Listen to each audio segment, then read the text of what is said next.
No president of the United States, Republican or Democrat, has the authority to give away our sovereignty. And so if there's anyone up here who would be bound by this catastrophic deal with Iran, they're giving up the core responsibility of commander-in-chief. I am the only candidate on this stage who has never supported amnesty and, in fact, who helped lead the fight to stop a massive amnesty plan in 2013 when Barack Obama and Harry Reid joined the Washington Republicans in a massive amnesty plan. That was 2016. Presidential candidate Texas Senator Ted Cruz at last night's GOP presidential debate. He joins us now. Senator, good to see you. I want to get into this because I agree with you. I think there's a reason that we have insurgent candidates at the top. Donald Trump, Carly Fiorina, Ben Carson, and you. I would view you as the insider insurgent, if you will. And that is, people have had it with the Republican Party betraying their base, breaking their word, not using the power of the purse on either immigration or on Obamacare. And I would imagine Planned Parenthood is going to be a huge fight, too. Why won't they fight? Why are they surrendering? Sean, you're exactly right. People are fed up with Washington, and I think this 2016 primary field reflects that. You know, you look at Republican leadership in Congress, and their first step is always, always, always to surrender. And you know, there's a pretty clear contrast. Barack Obama is actually committed to his principles. I'll give him credit for that. I disagree with his principles. I think they're dangerous and they're wrong. But he's committed to them. So Barack Obama tells Congress, if you don't fund 100% of Obamacare, I, Barack Obama, will veto funding for the entire federal government. And GOP leadership caves. Barack Obama says, if you don't fund 100% of my illegal executive amnesty, I'll veto funding for the entire federal government. And GOP leadership caves. Barack Obama says now, if you don't fund Planned Parenthood, a private organization, is not part of the government, but if you don't give $500 million to this private organization that is committing ongoing criminal acts, I, Barack Obama, will veto funding for the government. And the response from Republican leadership is they preemptively surrender. They say, we will not have a shutdown, which means they hand all decision-making authority to Barack Obama and to Harry Reid and Nancy Pelosi. That's why people are frustrated, and they're looking for leaders who don't just talk about it, but have a record of standing up to Washington, standing up to both Democrats, and this is critical to members of our own party, to Republican leadership as well. Isn't another example, I mean, I never understood the Corker-Cardin bill.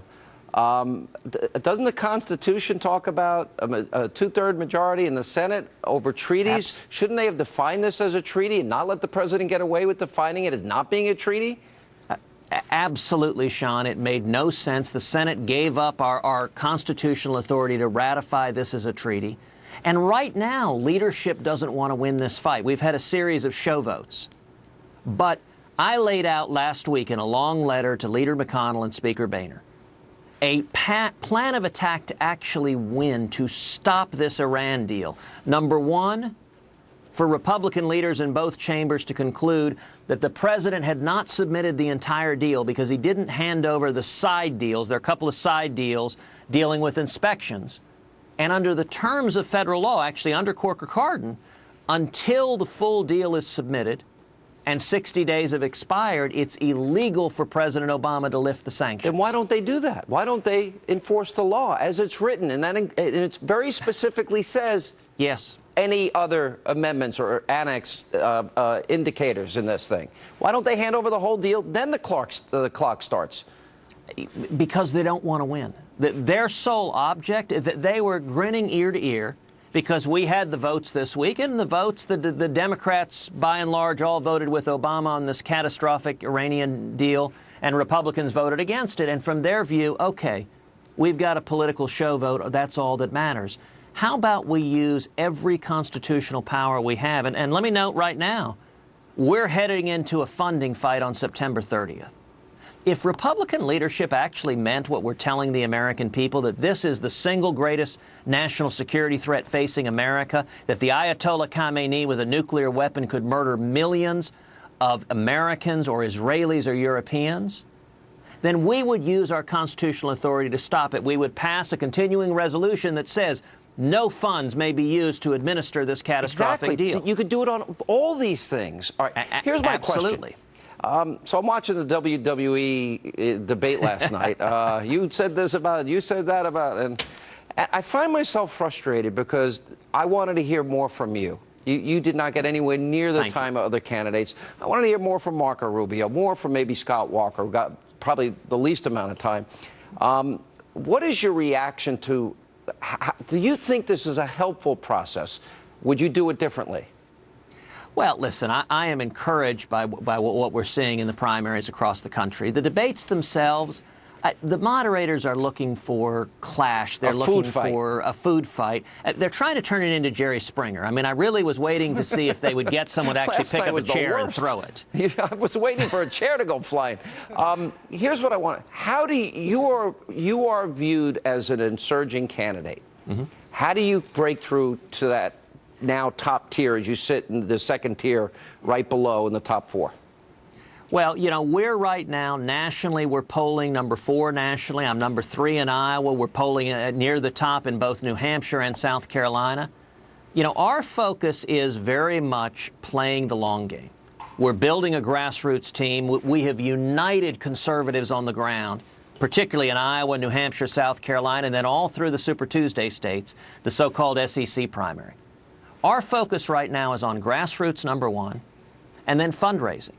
You know, one of the incredible things, the first debate we had on Fox News, in the 100 hours that followed that, we raised $1.1 million as people all over the country, they went to tedcruz.org, and they contributed. We saw an explosion of momentum. It's my hope that will continue. And so our focus is on the long game because I think, listen, after all the fireworks ends, after all the fun ends, people are going to ask the question, okay, I want an outsider. I want someone who will stand up and fight in Washington, fight the Washington cartel. They're going to ask the next question. Who actually has stood up and fought the Washington cartel? And I think when it comes to record, there's a clear difference between campaign conservatives who suddenly discover they're against Planned Parenthood when they're running for president and a consistent conservative who's been standing and fighting the fight. You know, when the Gang of 8 was being pushed, when Marco Rubio and a number of others were pushing the Gang of 8, I stood shoulder to shoulder with Jeff Sessions leading the fight to defeat amnesty. And if you look at the other folks on that stage, none of them were there as part of that fight leading the fight to stop amnesty. So now they say they're against it. But when the fight was happening, when they had an opportunity to take on the Washington cartel, they didn't step up to the plate. And I think that's what primary voters are looking for, is someone they can trust, a consistent conservative, the same yesterday, today, and tomorrow. I hope I'm wrong, but I predict on the 2 issues we were discussing earlier, Planned Parenthood funding and on the conditions for the release of funds to Iran, I don't think they're going to make it. I think they're going to cave. And I think this is just going to fuel conservative anger, justifiable anger in my view. But, Senator, good to see you. Thank you so much for taking time to be with us. Thank you, Sean. God bless you. Appreciate it. And coming up next, right here, tonight on Hannity. For the 55-year-old construction worker out in that audience tonight who doesn't have a job, who can't fund his child's education, I got to tell you the truth. They could care less about your careers. They care about theirs. Let's start talking about that on this stage. Big talked about line from last night's debate. We'll check in with Governor Chris Christie in studio. Coming up next.